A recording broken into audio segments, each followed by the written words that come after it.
A gamer and his girls.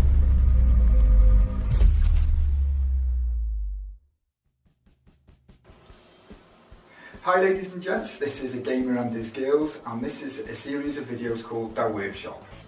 The Workshop is a video diary of us making accessories such as the gaming table and terrain.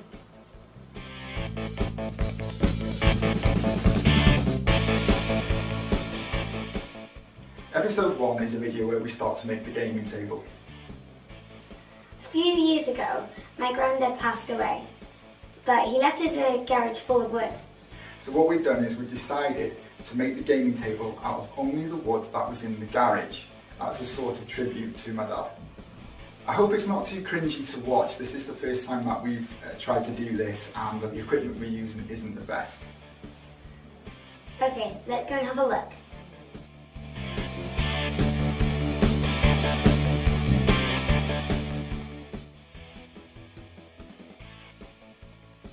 The first step was to build a frame. There's probably 1,000 better ways to build one, but we were winging it, so we can't complain. The frame size is approximately 6 foot by 4 foot. Because it is for a modular setup, we wanted spaces to push up any boards. This means they can be easily interchanged. We made the main frame using wood that had a width of approximately 20mm. We also made 3 similar support slats to lie across the width of the frame. 2 more support slats with a width of 32mm were placed in between the previous slats. This allows us to use 3 4 foot by 2 foot modular sections. A final 6 foot support slat at 32mm width was centered down the length of the frame. This was to provide extra strength and to cater for smaller modular sections.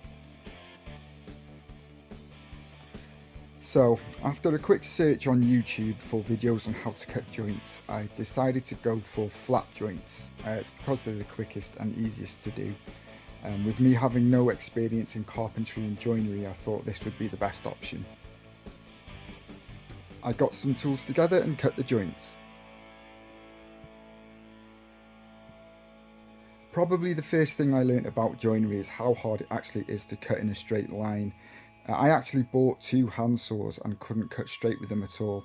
I ended up using my dad's older, larger saw, and it seemed to be better. Now, I'm not entirely sure why that was.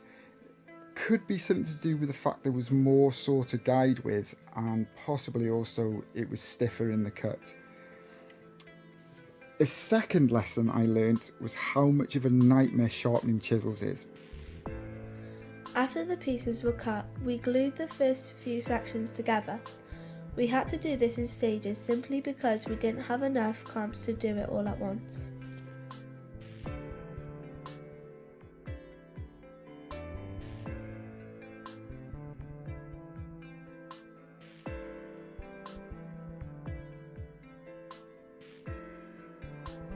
This picture shows how the first stage turned out. A bit of a shaky start, but not too bad considering.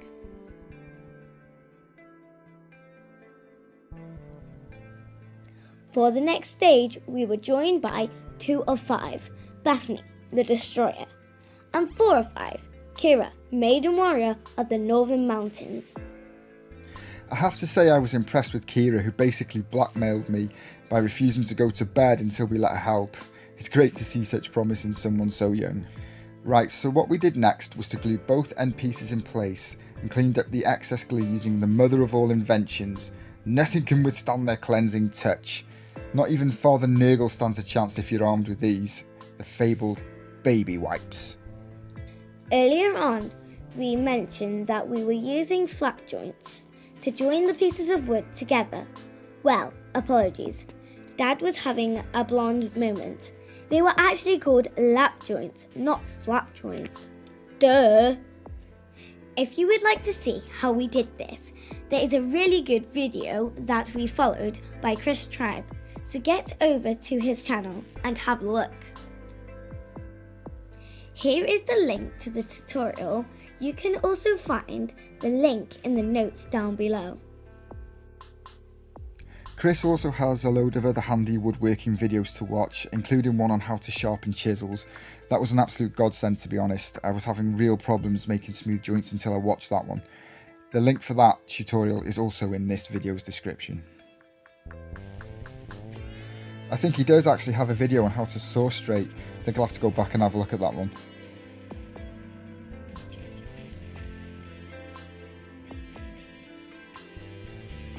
Now it's starting to look like a proper frame.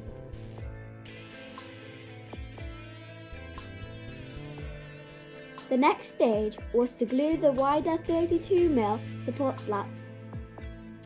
As you can see, Kira once again took the lead by stealing the gluing brush and threatening us all with vengeful fury and a toddler cry of wailing death a howling banshee would have been proud of.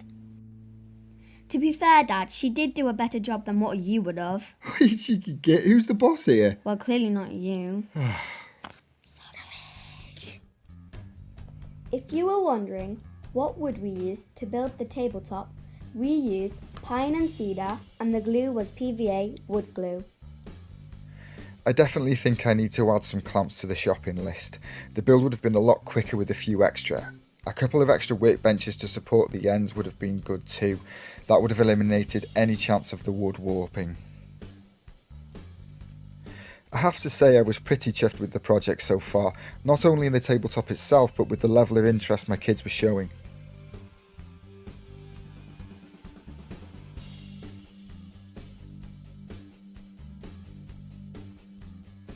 At this point, you can see quite nicely how the 4 by 2 board sections will fit on the frame.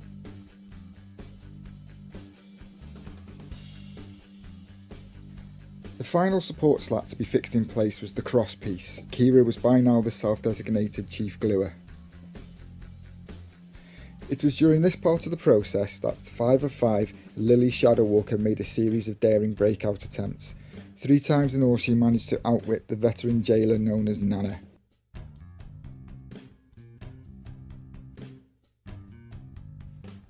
Oh, there she goes, leaving Nana trailing in her wake.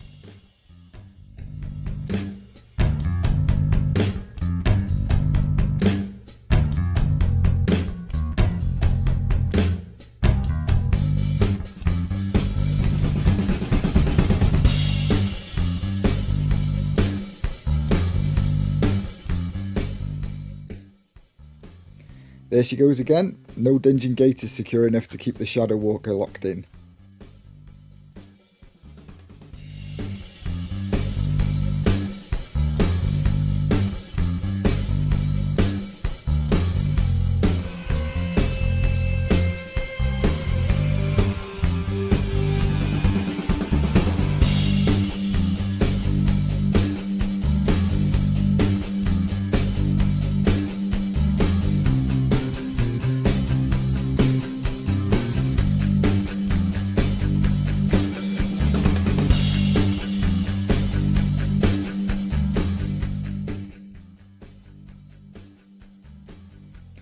And there is Lily escaping one final time. Nana had pretty much given up by this point.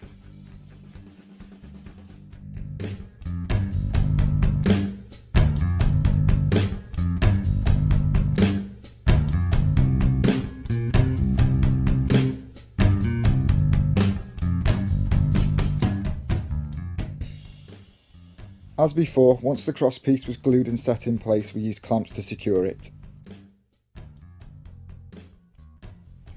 Here we see the inner frame finished. So now the frame was built, we needed to create a raised edge around it. This would create a recess for the board sections to fit into. To do this, we had to venture back into the garage of treasures and find suitable pieces of wood. As luck would have it, we managed to find 2 pieces of wood that had a beveled edge.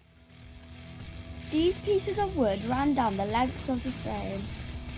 We didn't have enough of the beveled wood to fit on either end, but we found 2 other pieces with similar dimensions without a bevel. They would have to do.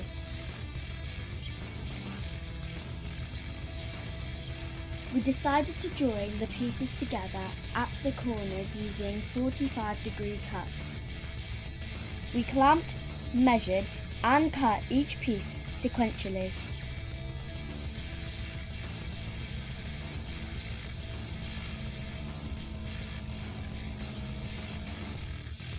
We didn't measure the length this time. What we did was clamp the pieces in place and take the measurements directly from the framework. This would hopefully give us cuts that would fit more snugly.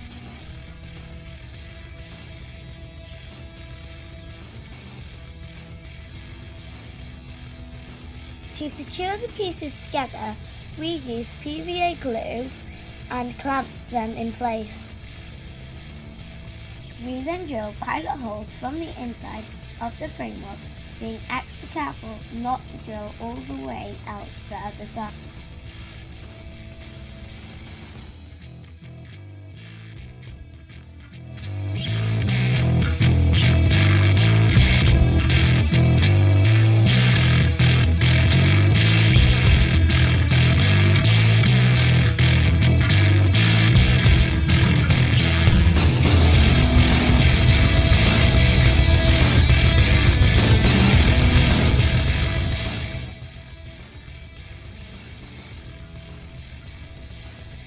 Using the battery drill, we used screws in the pilot holes to secure the edging in place, nice and tight. It was probably overkill to use PVA and screws. Because of that, it felt like we spent more time cleaning up the excess glue than actually fixing the edges in place. We repeated the process for each side. Here you can see the first edge secured.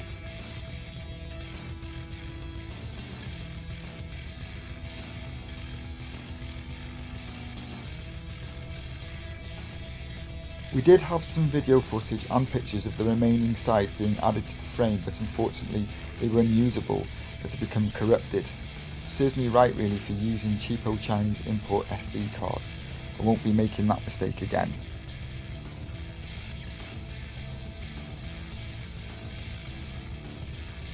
When the glue was dry, we used wood filler to fill any gaps at the joints. I hate to admit there were a few gaps due to my legendary measuring and cutting. Finally, we sanded the filler to make the joints smooth. The frame was then ready for painting.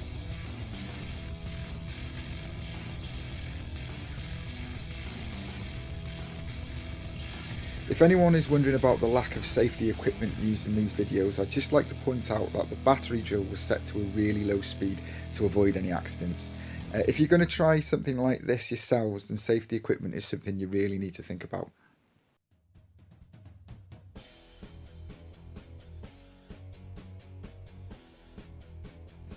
Okay, so I've been thinking about how to take this project forward once the frame is complete. I think the first thing that we will do is create 3 4x2 cover boards to cater for smaller games like Hero Quest and Space Crusade. I've decided on blue felt, red is a naughty word in this house, and green is too pool table like for me.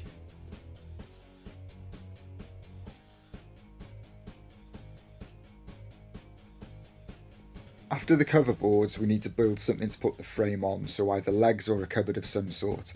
At the moment I'm thinking more towards a cupboard due to the extra storage it's going to provide.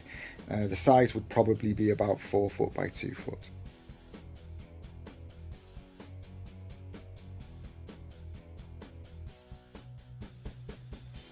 I'm also thinking about putting some useful bits on the actual frame, like bottle openers and drink holders, maybe even a bin section at the bottom to keep things tidy.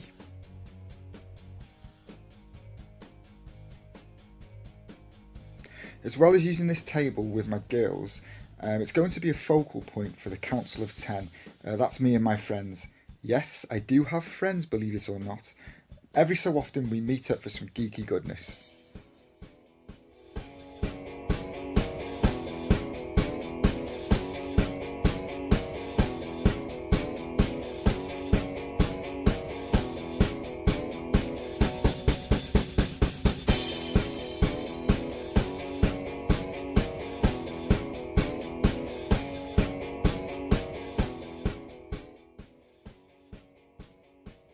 We are currently in the process of deciding which Primarch and Legion we will represent at the table. I was thinking of doing some brass plaques or something similar at each seat at the table to show who sits where, using that Primark and Legion information.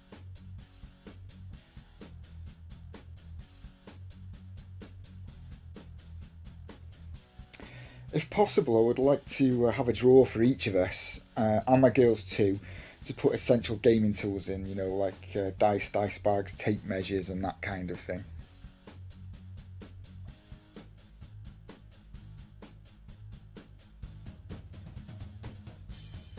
Long term, I was also thinking about making a wooden cover for the table, possibly even making it usable as a proper table. It would also protect the frame and the cover boards from damage, but that's not for a while yet.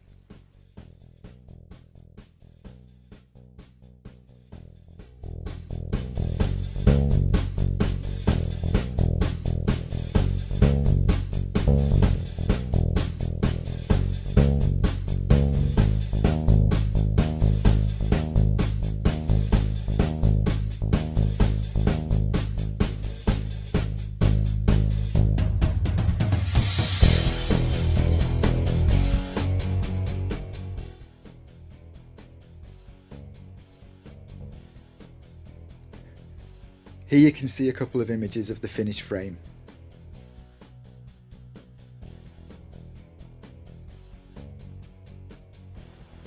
Right, that's it for episode 1. In episode 2, we finish the frame and we make the cover boards. If there's any way you think we can improve our videos, please leave some comments below. Please don't put any hate comments or swearing, because me and my sisters will be reading them. And if you like this video, please sure to give it a thumbs up. Okay, that's it, and we'll see you next time. Bye. A gamer and his girls.